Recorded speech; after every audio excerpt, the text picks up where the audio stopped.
It's your Locked On Flyers podcast for Wednesday, November 16th, your daily dose of Flyers news, analysis, and high quality content that is so thrilled to be bringing you our conversation with Chris Therien on today's show. Can't wait. Your Locked On Flyers, your daily podcast on the Philadelphia Flyers. Part of the Locked On Podcast Network, your team every day.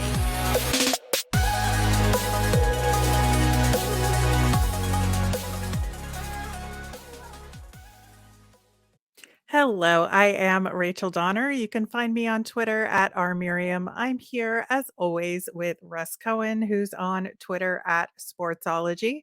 Thanks for making us your first listen every day. You can follow us on Twitter at Locked On Flyers. That's where we post about our episodes and the latest Flyers news. You can also email the show at lockedonflyers@gmail. We are going to talk a little bit about last night's game versus Columbus, but we want you to hear the entire interview with Chris Therien, so we're going to try and get to that as quickly as possible. Locked On Flyers is free and available on Apple Podcasts, Spotify, Odyssey, wherever you're listening. So subscribe. You'll get all of our episodes here on the Locked On Podcast Network. Plus, we're over on YouTube, so subscribe there as well. Russ, I gotta say, after coming back from 2 goals down twice in one game to Columbus, it was really just the lackluster effort in overtime that bothered me the most. They had so much puck possession, but didn't do much with it.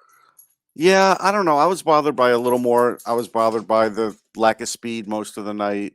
I was bothered definitely by the way the overtime went and just the way they fell apart in front of Carter Hart. Like it's just those three things. It's positive to come back from 2 goal deficits, and then it's a negative to have two goal deficits too.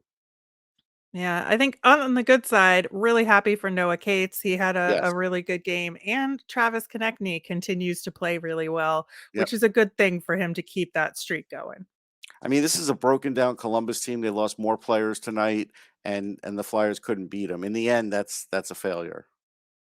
Yeah, we are going to talk more about this game on tomorrow's show as we see what we can learn from it up against Boston, who is one of the top teams in the league. But without further ado, here's Chris Therien.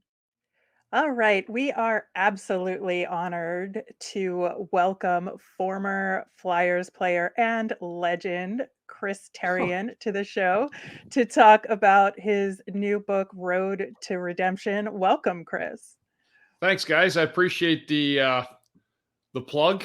No legend here, at least the way I look at it. But I do. It is great to be on with you guys, and it's been a busy couple of weeks, certainly with the book coming out and getting a lot of whether it's podcasts or radio interviews, TV spots or whatnot, just get the word of mouth out, because I think after we're done talking, it's more. It's not just a hockey book. It's like a life journey book that I think ultimately will be able to help people. So that was really what the book evolved or devolved into from what it started off as, and I'm very proud of it. It's good stuff. It's got some good stories, some good hockey stories, but more importantly, it's got a great story of redemption and in recovery, and I think that probably impacts many, almost every family you can find somewhere in the world that doesn't have somebody that's impacted by addiction or something that's doesn't appeal necessarily to the masses, but somebody needs help. And I think that ultimately hope that this book is what ends up helping people, or can find maybe their own blueprint in what they read in this.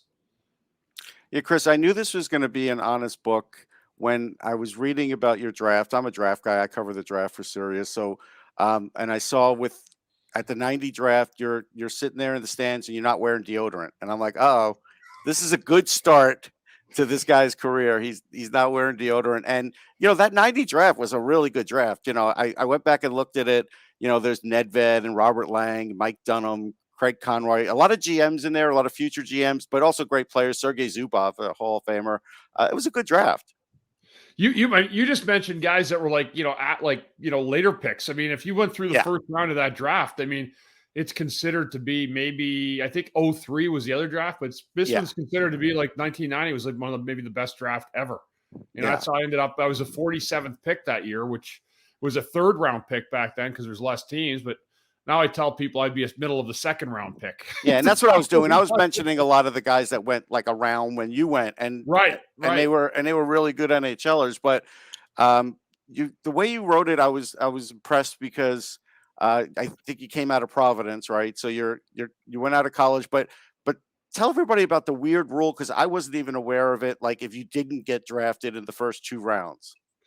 So what happened was, because I was at a U.S. high school, I ended up taking a very unconventional road at the time. Now it's very, very different. Now it's more conventional, as Canadians that play in U.S. high schools and U.S. colleges more prevalent. My dad played at St. Lawrence, and I was going to the college route because that's the way that he wanted me to, that was the best route, get your education and get to play hockey for free. And, at the time, it wasn't really thinking about the NHL much. It was not really even part of my thought process as 16. I was just trying to get through, just trying to play hockey at some level. I'm also a guy who quit hockey at 14 for a year. So I was kind of like trying to figure out, what exactly am I? I didn't know who I was necessarily. And, but I took that route, and I went to a U.S. high school, and I just, it allowed me to get on the ice for 90 minutes to 2 hours a day, every day, which, as a kid, you're 15 to 18 years old. Those are big time minutes, to be able to get there and to enhance, become a better skater, better thinker of the game.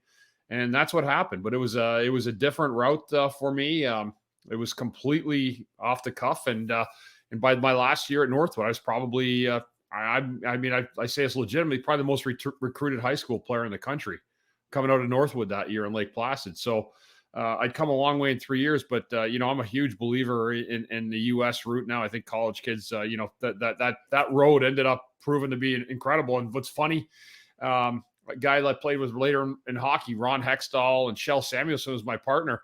Their kids ended up going to Northwood. Right. And now Matthias Samuelson went to Northwood, and here he is playing for Buffalo now, so, right. Again, we've had good lineage at a school like that, and it really was a hockey factory, but it's one of those places that's kind of transcended time, and it's put out a lot of really good players over the years. I'm really curious about that because you did talk a lot about your prep school days in the book, which I thought was really interesting. And I am curious, you mentioned Matthias Samuelson. Do you think the prep school system overall is still a good path to the NHL? I think just for getting human skills, I think it's a good path, if not just for a hockey player, for an athlete in general. I just think that learning how to become a better student, if that's the road you're on, it's a different world now, and there was once like there's like 3 decades of my life where, if you didn't go to college, you're like, oh, you're not going to make it in life, which now is just a complete joke, that's not absolutely a falsity. My kids go to college, they're basketball players. I hope my son goes and plays football, but you don't necessarily need to do that anymore. But I just think from a standpoint of if that's what you're going to be, or you're going to have a job, you have a destination in life. Maybe you want to be in the business world or in finances. I think it's a great thing, to go to a prep school to learn that. I don't necessarily think it's any better or any worse, but I just think you learn to become a person more. You're younger, you're on your own a little bit more, and it gets you more adept, I think, to, I guess, kind of the world in a lot of ways, and get yourself prepared for things that may come across your plate that you're not expected to see. Yeah. You also wrote about one thing that I pulled out of here. You talked about the importance of the trade for Eric Desjardins and how he might be one of the most underrated guys in the national media. And I kind of agree with that. I mean, until I really started covering the Flyers a lot, I always thought of him as a good player, but I didn't realize how many things he would do, the impact on the game, the minutes, what he meant in the locker room. Like there were so many intangibles with him. Yeah, I mean, he was Mr. Everything, like he did everything on the ice. He was a super pro off the ice. And I was lucky to call him partner for 10 years. We loved playing with each other. He'd tell you that now too, even through my my late career issues. I mean, it never deterred what we were as a great pair.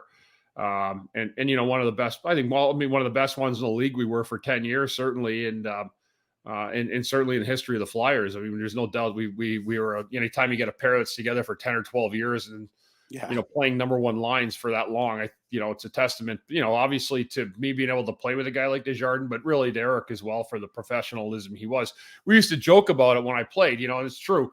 If there were, we had two valuable Erics on the team at the time, Desjardins and Lindros. And we used to say that if you had a choice between if one of them had to be injured for an extended period of time, which Eric would it be? It would have been 88. We could have survived without him for an extended period. We could not survive without Eric Desjardins for any period of time. Today's episode is brought to you by Built Bar. We've been talking about Built Bar for a while now, but I'm telling you, you got to try these. I'm talking about Built Bar's new reimagined flavors: cookie dough topper, coconut brownie bar, coconut brownie topper. First off, for anyone who hasn't tried Built Bars before, they're literally the best tasting protein bars ever built. They've revolutionized nutrition as we know it with 100% real chocolate, 17 grams of protein, shockingly low sugar, and only 130 calories. Just sink your teeth into that first bite and it'll change your life forever. You're probably wondering which new flavor is my favorite. That's an unanswerable question, to say the least. They're all unbelievable because they're different. And so how about ordering a mix box and you could try all 5 flavors for yourself? Get 15% off your order right now by using code LOCKEDON15 at built.com. Built, you gotta try this. Check out the Locked On Sports Today podcast. From the games that matter the most to the biggest stories in sports, go beyond the scoreboard and behind the scenes with local experts and insights only Locked On can provide. Locked On Sports Today, available wherever you get your podcasts. But you talk about a lot of your teammates in those years and those that have been supportive of you. And Craig Berube was one of them. You said he was a big part of your decision to get sober. He wrote an absolutely lovely foreword to the book. And what did and does it mean to you to have him in your corner? Well, I always have. And, I think like with I call him Chief. I still do. I mean, no one's going to get me to turn that name off because it may not agree with somebody, but he's Chief and he laughs about it. So he goes with it. But, he's a guy that, when we played together, we became very, very fast friends. We ran together pretty hard too, right? Like, so we were teammates and, we partied together. But I think ultimately as, my career winded down and, I had gone through so many personal issues, late in my career, loss of my sister and just trying to kind of, find my footing after, basically being raised in a men's locker room all those years when your hockey career is over. I was blessed enough to be involved, with the Flyers again, to do broadcasting. And that's where Chief had seen me. And I think he'd still seen a couple of my struggles before I ultimately packed it in. And we had a couple of good conversations about that. But he was, for a guy that, partied hard with me and we had great laughs and supported each other as teammates, he was there for me again too, even as his coaching career began, and recognized that kind of, I guess, the party was over in a lot of ways, and it was time to, I think he understood that it really wasn't something that I was even enjoying anymore, and I think he understood that, and we had a couple things that happened that set off some events, and we had a good chat, me and him, and he still calls me. We still talk a couple times a week to this day, and you just have an amazing relationship. They lost, was it 7 or 8 in a row last week? And they finally beat, I think they beat Arizona or somebody last week to snap it. Then they went to Vegas and I asked them after the first win, I said, did they get you the puck? Did the team sign the puck for you? Of course I got a presumed Chief answer, which I would always get. And, but that's the kind of relationship we have. I poke fun at him for losing 7 or 8 in a row. He's won a Stanley Cup and also, found a way to win 16 games and, with a team that was last place in January 1st. He should have somehow been the Flyers coach, which is an absolute dog and pony show that he isn't, that he wasn't, that he, heck, he decided that he wouldn't be his guy going forward. And then I'll tell you what I think derailed him in that. It's interesting because like I covered the St. Louis Cup and I saw, the impact Berube had on just behind the bench with the roster, everything else. And we covered him here in Philly. I think Steve Mason kind of did him in. I think that whole goaltending thing was not something that helped him and helped his career here. Well, then we guess, I guess in Philadelphia, then we could have all been done in, every coach from the goaltender since Bernie Perron on. So, again, it's, I don't think it, to be honest with you, Russ, I think it was just a general manager who got a job and just wanted a change to make a change. Yeah. And I think it was kind of, I thought it was very short-sighted because, I remember at the end of the year, guys were saying, well, Chief's the best coach we've ever had. And I remember, thinking to myself, if you said he's the worst coach you ever had, he probably would have been back. But that's just kind of the way it works in pro sports sometimes. But he's had a lot of success. But yeah, he did a great job, Rachel, with that forward. And I couldn't be prouder and happier to have one of my truly great friends, not just in hockey, but in life, be able to present that to people, and certainly proud of him doing that for me. It was a great thing. Something I'm going to follow up here that just blew me away. You were talking about how you once lost 75 grand in a casino, like in 1999, but then I think it was that same night you get a second marker and you win 125,000 in like 9 or 10 minutes. Like that would have killed me. Just the whole thing and process of all that would have just killed me. I don't know how you could go through that. It was me and Johnny Leclerc actually at the table. And he had like 15,000. He was down too. And I looked at him. I said, "Can you give me half your money? I'll write you a check when we get home." And he said, "Why not at this point?" And we went on about a 20-minute run that was epic. And it looked like the pit boss was looking like he was going to get fired. Yeah. Because he just let two guys run like down like that kind of money. And that was not something we did. We were drinking. We got caught ahead of ourselves. I guess we both were probably doing pretty well at the time, but we were with our wives. But I do remember that, Russ, and I was like, oh my God. And I remember getting out of there, and I came out. I walked out of there with a big stack of cash, and I'm thinking to myself, I paid back the marker, paid everything back, and so did Johnny. And we left there like, 2 8-year-olds just got like the little party bag at the end of the birthday party leaving. Right. And I remember it was like 7 a.m. We hadn't slept. And, but again, those are some of the stories. Like, I didn't really elaborate. I have hundreds of stories like that, that have gone through time. And, and I think one of them was, and I think the best part is, yes, I developed the problem. It became very much my problem at the end. But I don't take back. I have like no take backs or gimmies, that I'd want back from this life that I've lived. I mean, I had an unbelievable run as a player in Philadelphia. First of all, I mean, I have an adoration for this town that I don't have enough time to talk about how much this city means to me, how much the people and the fans do here. But I had a hell of a good time. And then like anything, I had to make changes that were for the betterment of my family, for my kids especially. I had little girls and a son on the way that, I feel I've changed their fortunes and their future too by making the right decisions in life and putting those days behind me. That doesn't mean I still don't have fun. I have a ton of fun. And that's part of the messaging in the book too, is you don't need to have any drugs or any alcohol at all to have a good time in life. Mm-hmm. All you need is to see other people thriving. That's my kids doing well, healthy, having good friends and good family. And that's really all you need. Because I think when you get older and you realize the things that don't matter as much and the things that do matter most. And that's the things that have always meant the most to me. Friends, family, good times, and good people. And nothing much has changed from that. I had an addiction to alcohol.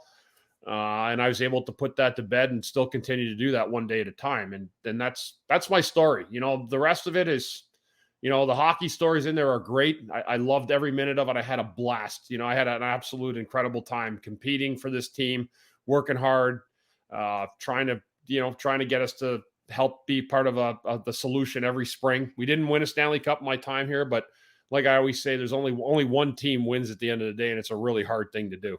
Yeah, but I could tell you as a guy who's written a lot of books, when you're putting it all out there and listen, the publisher expects you to be very honest. The author, the guy writing it with you expects it to be very honest. It's hard when it's not. You were very honest in this. Like, it's hard to just put your life out there and let everybody read about it. Yeah, and the reason for that is I work in the addiction recovery community right now. And for me to... So how this book started was I've been asked probably 3 times before to do books for whether it was Triumph or other books. And I think one of the reasons why was I was as a character in the locker room, and I'd played here a long time. I was a big voice in there. I was one of the guys that kept things light, had seen a lot of things in what I guess some people would call a polarizing time in Flyers hockey, with Eric here and the way everything kind of transcended and transpired at the end. And this is a team that should have won Stanley Cups. I'm not going to lie about that. I think that's at least had one Stanley Cup. Probably thank Marty Brodeur and the Devils for a lot of that. Sure. Oh yeah. An outstanding goaltender. I mean, really was the difference between the two teams. If you put I think he's the greatest goalie ever. So if you put Marty Brodeur on those Flyers teams, I have 5 cups. Although I'm not just saying that. I'm No, being dead no, I serious. I don't Yeah. disagree. Although you So could have had Mike Richter on one of those teams, and they went and it got Van Curtis Beesbrook. Joseph. Yeah, Curtis Curtis Joseph. Joseph. Yeah, Yeah, but they was had a they chance at got Van Richter when Beesbrook. you did have Nope, a we're not. chance. Yeah, Yeah. And we could go on and on forever. And Clarkey thought that Beezer was a better choice because Roger said so. And hindsight's 2020, and yeah, we make mistakes. But I mean, we still probably could have still won a cup with just an average marginal goalie. I mean, Boucher was good that 2000. yeah. But we had a chance to win with him as a rookie that year, and that fell apart. But no, it's a good run here. I mean, we've had some great teams, but I think the '90s teams, as I was saying, hadn't really been talked about. I think you see a lot of stuff that went on because of Clarkey, the Lindros, and all the things that went on, the soap opera type of stuff that happened off the ice. But I think for me to be able to do what I do in the community, and then when I told them I have a book, but I also have an added layer, a real big layer, that I want to tell my addiction story. I want to tell my story of recovery and how I ended up coming out the other end of this, and how life is not over. Life is just beginning when you stop. So for me to do that, I had to strip myself completely naked, as I say it all the time, and that's the only way to be honest and to tell people and let them know where you are at, is to be totally honest. I've never been a guy who's ever through anything. I've told the truth, whether it's about the Flyers hockey team, whether I was broadcasting all those years. I mean, I made sure I made a strong connection with the fans to let them know that I'm always going to tell the truth. Mm-hmm. And even if some people don't like to hear the truth, you're going to get it from me all the time. And I think that was this very much with this book. I think that's where I poured a lot into it. I knew that for me to be able to help other people, I had to tell exactly, to almost a point, what my struggles were and how I had dealt with it and what I felt like in that moment, for someone else to be able to understand that and say, hey, yeah, that's the same thing. When somebody walks up to me now, the book's been out for 2 or 3 weeks. When someone comes up to me now and says, hey, I read this part and oh my God, did it ever resonate with me?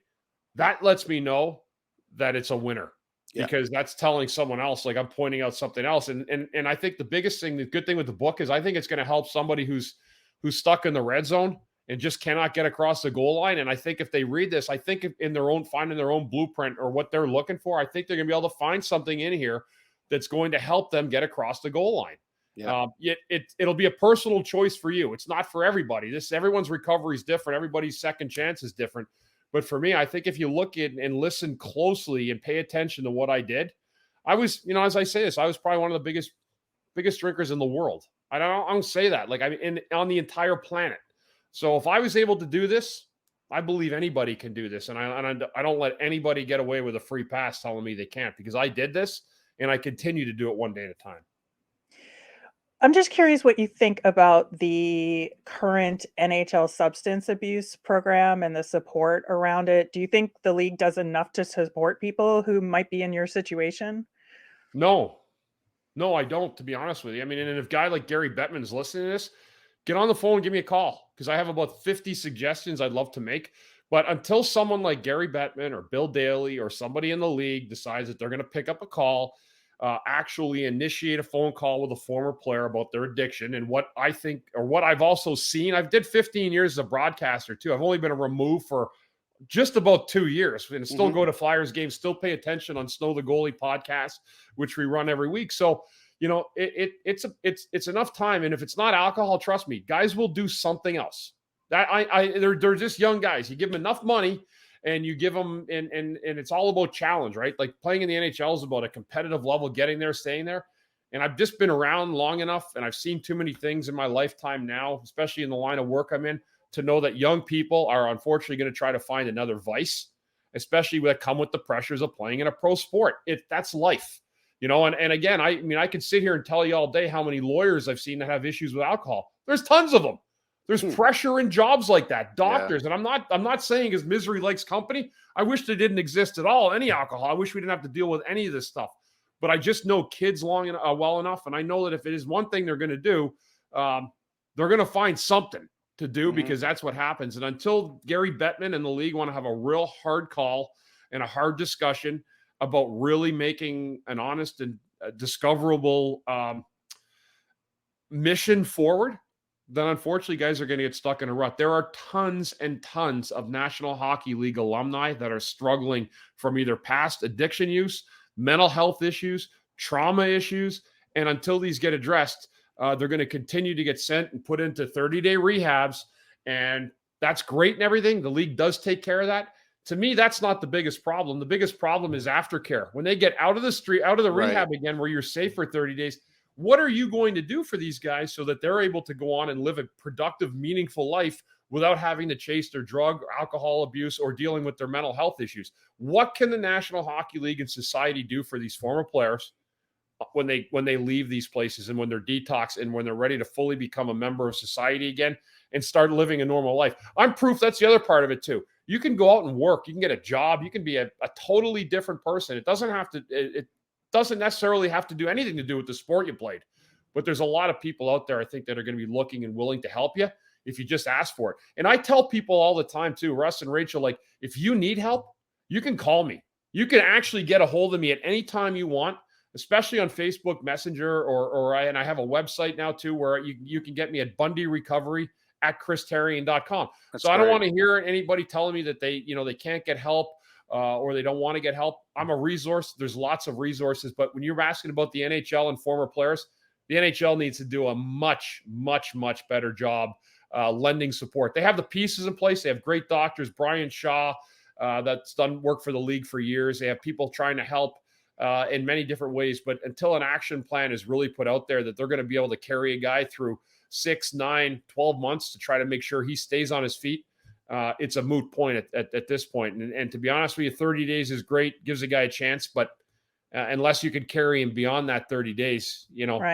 leave it at his disposal. And I just don't feel safe saying that that's going to be a winning formula, because I don't believe it is. Yeah. We are going to have more with Chris Therien coming up next. So I wanted to ask you, we all know famously that you always covered Jaromir Jagr really well, and you talked about the book, Your Tight Gap. Now, the game has changed. So if this game were today, I don't know if you'd be able to do the same kind of tight gap that you were able to do then, but I'm curious as to your thoughts on that. 100%, I'd play him the exact same way. Okay. And the reason, see, this is the one thing, the advantage I have, and some people say, well, he was a big defense. I could skate. I was one of the 3 fastest players on the team with like Lindros and other guys, and everybody knew that. So people are like, oh, he's a big slug. No, if you thought I was a slug, you didn't watch hockey. And so I tell them that. So I didn't care who you were. Right. If you could skate, I'll skate with you. I'll skate with the fastest guy in the league. But that's what Jagr, you have to, if I'm coming back into the blue line and I'm giving a guy like that space, the first problem people don't realize, or they did know, was that he's a left-handed shot that played on the right side. So if he's coming down, he could cut into the middle so fast. So what I would do is I'd leave him to the perimeter, and he'd try to go wide on me all the time. And he took it as a challenge. Right. It's like I was almost like playing fish with him in a lot of ways, saying, go for it. But coaches don't want you to do that today. Slamming him into the boards. Yeah, coaches don't want you to cover like that today, though. Well, they want to cover guys like in like where there's 2 guys, you put 3. If there's 3 guys, you put 4. It's called a swarm. Yeah. Listen, there's less physicality, but I'll say this, that will never change in the future of hockey, the current situation of hockey. If you don't have a good gap as a defenseman against a skilled player, you're dead meat. Right. And you're either dead meat early or you're dead meat late, because if you're going to give a guy that much more time and space, your team's going to be in trouble anyway. So gap up. Young defenseman, if you're listening, gap up. Don't sink back in the zone. Yeah, and keep moving, because otherwise they're going to get right by you. Yep. But the league tends to be a little copycat in terms of building championship teams. Do you think it's possible to be innovative in the NHL, or are we stuck in this reactionary loop? Well, I mean, I think teams that win, I mean, you had Tampa, who was just a super talented hockey team with the best goaltender and best defenseman in the league, right? So they won 2. And then Colorado does the same thing, kind of like, with the best defenseman in the league, moderate goaltender that found a way, but their team was excellent. I saw Craig Berube win with a throwback team, in St. Louis not so long ago, like 4 years ago. So I've seen lots of different things happen in the way the game is played. I'm still a big believer in a really good defenseman, like an excellent, if you can get a number 1 defenseman, having solid top 4. But at the same time, I'm a big forward building guy. I'm a big center guy. get yourself some scoring wingers, but I'm all about the depth down in the third and fourth lines and having a top two lines that has skill. You obviously have to find those right pieces. I mean, you're not going to win with no skill. You have to have some, like even Florida that year had Pietrangelo in defense, and Binnington was outstanding. They had Tarasenko, and David Perron. So they did have skill as well, but those are the kind of skill guys you want for me that play with, a sense of desperation. So there are teams like that. But the last 3 years with Tampa twice and in Colorado, a lot of skill, but man, a lot of grit too, especially up front. They really, really are, I thought, ultra aggressive with the puck, and that makes things really hard to defend. They're good teams. For your team, though, based on what you're looking for, a top center, maybe eventually a top defenseman, those you're mostly getting through the draft. It's very rare that you could get one in a trade or especially as a free agent. You can, and look at, and you got to be sure, right? Like, I mean, look at Columbus. They had Seth Jones, right? And they ended up trading him, or he got picked up by Chicago a couple summers ago. He got way overpaid. Yeah. And he's struggled to find his own niche again. Like, he doesn't even look some nights like he belongs. Like, and he's a great player. Yeah. So yeah, I think if you get a good defenseman, like who's a really solid defenseman, you're going to only find those guys through the draft, because once a team has one, they're not going to get rid of one, right? Like, it's a Nathan McKinnon type of guy. You're not going to be able to go sign a Nathan McKinnon. No. Those guys will be signed for long-term contracts forever. So that's why it's so important in the draft to do it right and get it right, because if you don't, look at Nolan Patrick. That set the Flyers back, whether you want to believe it, probably 5 years, having a number one guy that you had slotted as a number one center. Well, a big guy like that's come in and just couldn't get the job done at this level, and that hurt your franchise. And then look at the other 4 guys that got drafted that year out of those 5 top picks. They're all playing. But it's also what you pass on sometimes. So, like, when the Flyers passed on Cole Caulfield, I'm curious as to, would you have drafted him or would you have shied away because of his size? Me personally, I would have drafted him because I'd seen him. I covered him in the NTDP. I was like, this guy's a stone cold scorer. Yeah, I don't know. I mean, I don't think that you can have a guy like that as your number one guy and expect to win a Stanley Cup. I don't. Cole Caulfield is not Nathan McKinnon, and he's not Nikita Kucherov, and he's not Steven Stamkos, like those guys at the time. So he's a really good player, but he's like Gaudreau in a lot of ways. Like, I like Johnny Gaudreau. I think he's a really great regular season player and gets a lot of points. Power play gets you a lot of wins, secures you a playoff spot, but he'll never be the leader of a team that's going to bring you to a Stanley Cup. And look at McDavid. McDavid is that guy. Yeah. And he doesn't have the support cast. No, he doesn't. So that's a problem with Edmonton. And so that's why the fine line is like that. And same thing with Toronto in a lot of ways, right? They have high talent, but man, the drop off after that is significant. And it's really, really hard. It's hard to win. And expectations fall on usually those 4 or 5 guys, right? That's what happens in Toronto. Everybody wants to hang them out to dry for, what's transpired, no playoffs. But that is the reality. If you're going to get paid like that, and you're going to be 4 or 5 guys in a salary cap era, they're going to draw all the money, then you're going to be the one that's going to face the scrutiny when it doesn't work out either. Yeah, you played in the uncapped era where sometimes you could buy your way out of trouble.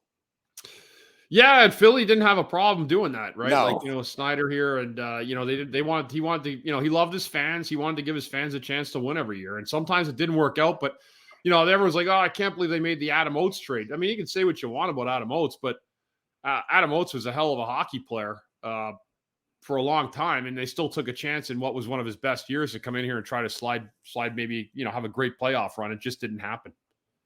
Right. So wrapping up, what is the one thing you want most for people to take away from your story as it relates to hockey culture and trying to move things forward? Just that, what an ordinary, normal guy.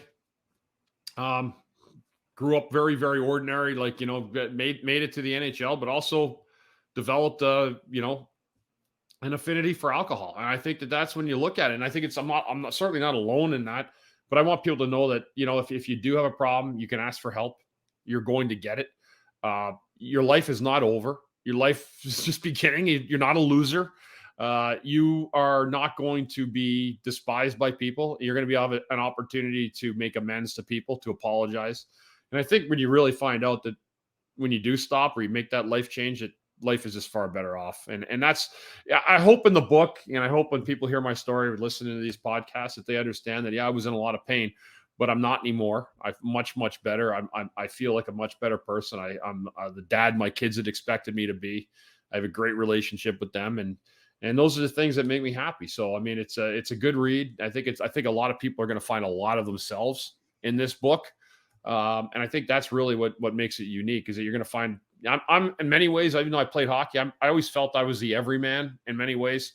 I made it, I stayed in the league in a lot of ways. I was a very normal guy. I was approachable to anybody. I'll go to a Wawa and I'll sit and talk to 5 guys at the checkout line. That's just because, it's just what I do. That's who I am. And so, I mean, again, that's what I tell people. Don't be surprised by anything in life, but if you do come across something that maybe you're not comfortable with, and for me, that was the disease of alcoholism. You'll have a chance to come through the other side if you want it bad enough. And that's the message of ultimately what this book's about. It's about finding yourself in a gutter and being able to lift yourself up out of it and get yourself back living again.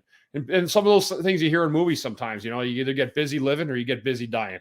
Well, I decided I was going to get busy living again because I got a few years left on this planet and I don't want to waste them. Yeah, the book's name is Road to Redemption. We want to make sure people know it. But also, where can they buy it? Where can they see you at some book signings? Yeah, so actually, I had my first book signing, which was actually perfectly appropriate at Dagwood's pub in Northeast Philly. And I was at a bar, but you know what? I go and what I found, there was probably about 30 people in recovery that came out to the bar, which is great. The food was awesome. We had iced teas and ginger ales, and everyone else had their beers and wine. But you know what? We can do that. I can do that now because I got almost 12 years. You can get the book on triumphbooks.com, triumphbooks.com, barnesandnoble.com, and of course, the most popular one would be Amazon. Amazon.com, and just hit the search engine for Road to Redemption by Chris Therien, and it'll come up. I was selling my own for a while here at home, and I ended up becoming like my little Amazon fulfillment company. So if I get some more in and I want to get back to that line of business, I'll do it. But I'm going to take a week off from that break, so I'm not going to publicize myself as a shipper anymore. Right. Amazon, Triumph Books, and Barnes and Noble I would say would be your best bets. Perfect. Thanks so much, Chris. No problem, guys. Thanks for having me on. I had a blast, and Flyers have a little bit of an interesting scheduling here right now. So we need to the Flyers need to get themselves out of the gutter right now, and because 3 games, they've lost 3 games twice, I think, in the last 2 weeks in a row. And the one thing I think they want to avoid early, especially the fans, is getting in one of those like nasty 8 or 10 game ruts where you find yourself right behind the 8 ball again, and you're chasing it. So good start. But they're coming back to earth a little bit right now. But I will tell you one thing, it's just a hockey guy. I sure admire the effort and the more determination that we've seen this year from this team. I don't think nobody expects this team to do any damage at all in the playoffs. If they don't even think they're going to make it. But they did need to reinforce and kind of rebuild what the culture was of this team. And I think in a lot of ways, Torts is trying to do that. It's a rocky road. It'll be rocky some nights for these guys, but it is what it is. They've driven the bus into this position, and they're going to have to drive out of it too. All right. Thanks again, Chris. Thanks, guys. Have a great week. You too. All right. Once again, thank you so much to Chris Therien for joining us on the show today. We talked about a lot of different things, and I was just really intrigued by some of what he had to say, especially about the current state of things in the NHL. Yeah, no question. That was a bit of an eye opener. He was right about not having the right goaltending. I was right that they should have had Mike Richter and not John Van Beesbroek, who I clearly grew up liking both, but Richter was better at that point. Really interesting conversation, very open and honest, and it really is a good book, and you definitely should get it. We will put a link to purchase the book in the show notes, so check that out as well. That'll do it for today's show. We'll be back again tomorrow. We are going to talk about that Bruins game. We're going to do some prospect profiles, J.R. Avon for the Flyer side, plus some draft prospects as well. So it'll be a good prospect day for you.